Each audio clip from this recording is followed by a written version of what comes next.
एक देश है जिसको पाकिस्तान के ऊपर बहुत प्यार आ रहा है। वो अपने आप को वापस खलीफा समझ रहा है कि जैसे खलीफा राज आ गया हो। भारत ने जैसे ही ऑपरेशन सिंदूर शुरू करा था, उसके बाद उसने कई ड्रोन्स पाकिस्तान को मदद के लिए दिए थे। उसके बाद वो लगातार पाकिस्तान के पक्ष में दिखा। उस देश का नाम है टर्की। टर्की लगातार पाकिस्तान को समर्थन कर रहा, चाहे सोशल मीडिया हो, चाहे हथियारों से हो। उसके बाद भारत ने बॉयकॉट टर्की कर दिया है। जब से बॉयकॉट टर्की हुआ है, टर्की के हाथ पांव फूलने लग गए हैं, क्योंकि भारत ने ही बता दिया कि अब वहाँ पर्यटक, मतलब इस तरह के लोग बता रहे हैं कि पर्यटक वहाँ पर ना जाए या उनके कुछ सामान ना खरीदें, तो बॉयकॉट होने लग गया टर्की।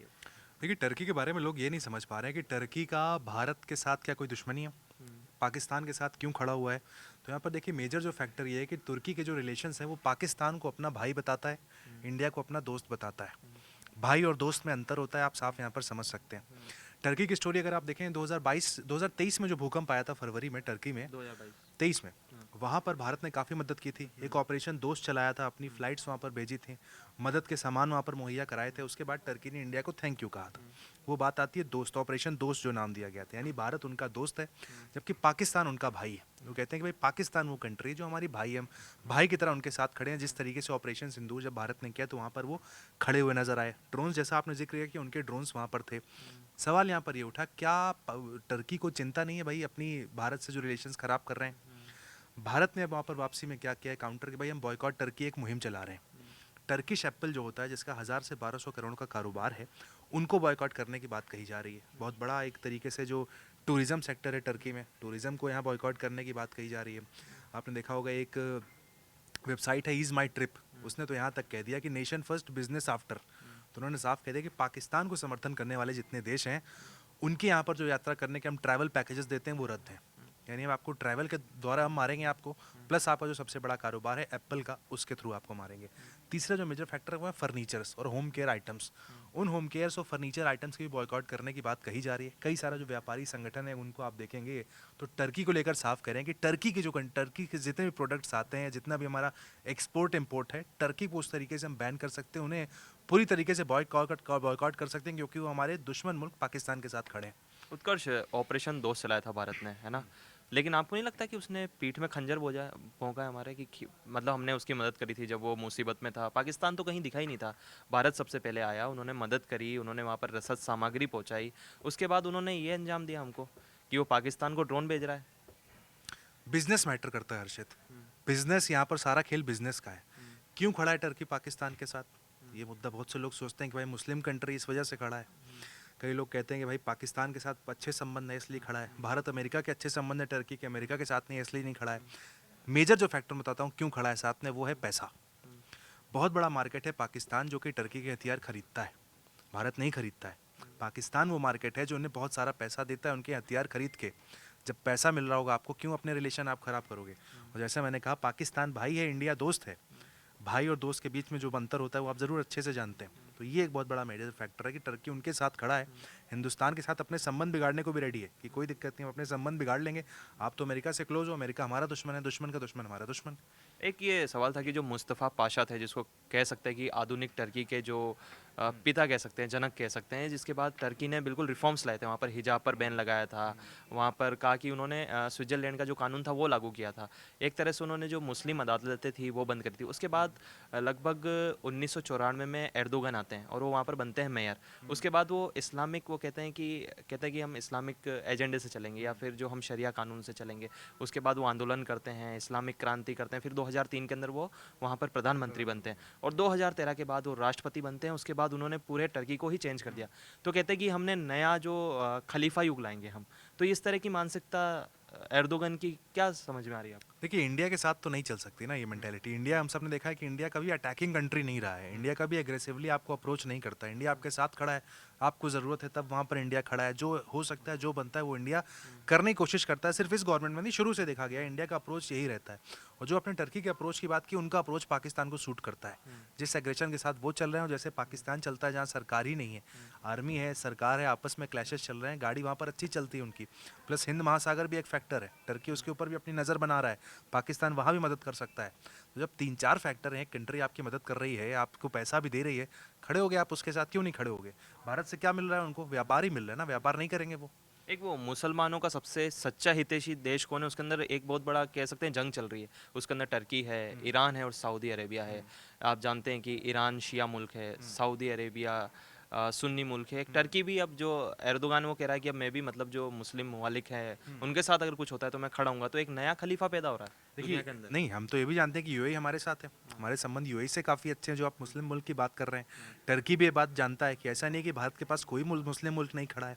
भारत बिल्कुल बिना मुस्लिम मुल्क के साथ खड़ा हुआ है। हमारे साथ यूएई है, भाई तेल का व्यापार हमें करना है, हम उनसे संबंध नहीं बिगाड़ते, वो हमसे संबंध नहीं बिगाड़ते। तो जो मुस्लिम वाली कंट्री के फैक्टर्स हैं, ज़रूर वो पाकिस्तान के साथ ज़रूर खड़े हैं, लेकिन हिंदुस्तान अकेला नहीं है। हिंदुस्तान के बाद भी यूएई जैसी पावर खड़ी हुई है। टर्की इस बात को बहुत अच्छे से जानता है कि जो उनके दुश्मन है वो भारत के दोस्त हैं। तो भारत से जो उसकी दुश्मनी एक तरीके से चल रही, दोस्त दुश्मनी भी नहीं कह सकते, दोस्ती है जो कि सिर्फ खाली दिखाने को लेकर है कि आप ऑफिस आते हैं, मैं आपका दोस्त हूँ, आप साथ बैठे हैं, बस ठीक है। लेकिन बाहर जाते हैं जो खंजर भोगने की आपने बात की वही है। तो कभी बहुत सी बार वो मतलब जो कश्मीर का मुद्दा है, उसके अंदर वो कहते हैं ना बेगानी शादी में अब्दुल्ला दीवाना, जब भारत ने अपना स्टैंड साफ क्लियर कर दिया है कि ये दो देशों के बीच का मामला है, टर्की बार बार बीच में कूदता है और कहता है कि मैं मध्यस्थता कराऊंगा। अब्दुल्ला बार बार बीच में आ रहा है, अब्दुल्ला बना हुआ है वो। वो देखा आपने सड़क पे जब कभी दो लोगों की लड़ाई होती है, जो कमज़ोर पक्ष है उसके साथ लोग खड़े हो जाते हैं सड़क पर। रिक्शे वाले को कोई मार रहा होता है तो अगल बगल वाले लोग भी आ जाते हैं उसको बचाने के लिए। क्यों? क्योंकि वो कमज़ोर है। पता है कि भाई इसके पास कोई ताकत नहीं है। किससे लड़ रहे हो भाई? आप 140 करोड़ के मुल्क से लड़ रहे हो, हिंदुस्तान से लड़ोगे। हर बार मुंह की खानी पड़ी है आपको 71 से लेकर, हम देखें लगातार जब जब हुआ है आपको मुंह की खानी पड़ी है। इस बार भी आप देखिए जो जो चीज़ें उन्होंने की, डबल काउंटर किया भारत ने। जानते हैं वो इस बार सपोर्ट जो कह रहे हैं हम टर्की कर रहा है, भाई कई बार सपोर्ट मांगता भी है पाकिस्तान बाहर जाकर के, भैया वर्ल्ड हम दिखाने की कोशिश करते हैं, दुनिया हमारे साथ खड़ी है। हाथी के दांत दिखाने को और कहने की कुछ और। उत्कर्ष, आपको याद है कि 2020 में जब धारा 370 हटी थी, उसके बाद मोहम्मद मातिर जो मलेशिया के प्रधानमंत्री थे, उन्होंने बॉयकॉट किया था। टर्की भी था उसके अंदर। उसके बाद भारत ने वहाँ के पाम ऑयल लेने के लिए मना कर दिया। उनकी अर्थव्यवस्था डगमगा गई थी कि भैया हमको अब कुछ नहीं खरीदना मलेशिया से। उसके बाद उन्होंने माफ़ी मांगी और वापस अच्छे संबंध बनाने वापस उन्होंने भारत से शुरू कर दिए। क्या इस तरह का सबक अब टर्की को भी देने की जरूरत है? बॉयकॉट कितना लंबा चलता है ये इंपॉर्टेंट है भाई। जोश में आकर बॉयकॉट होता है, 6 महीने तक चलता है, उसके बाद चीज़ें नॉर्मल हो जाती हैं। ये बॉयकॉट कितना लंबा चलता है? व्यापारी के जो संगठन हैं, जो हमारे वो ग्रुप की बात कर रहे हैं, बिजनेसमैन ग्रुप हैं, डिप्लोमेटिकली हम क्या कर सकते हैं, किस तरीके से ट्रेड बंद कर सकते हैं, जो अच्छा खासा करोड़ों अरबों का ट्रेड हो रहा है भाई, उसे बंद करेंगे तब टर्की को समझ में आएगा कि हिंदुस्तान जैसी बड़ी कंट्री, बड़ा market, home appliances, skin care, आपके एप्पल फ्रूट्स, सब कुछ आप वहाँ पर जो ट्रेड कर रहे हो, वो अगर बंद हो जाएंगे तब टर्की को बड़ा झटका लगने वाला है। क्योंकि पाकिस्तान तो आपके हथियार खरीद कर आपको पैसा दे रहा है, लेकिन ट्रेड से हिंदुस्तान भी पैसा दे रहा है।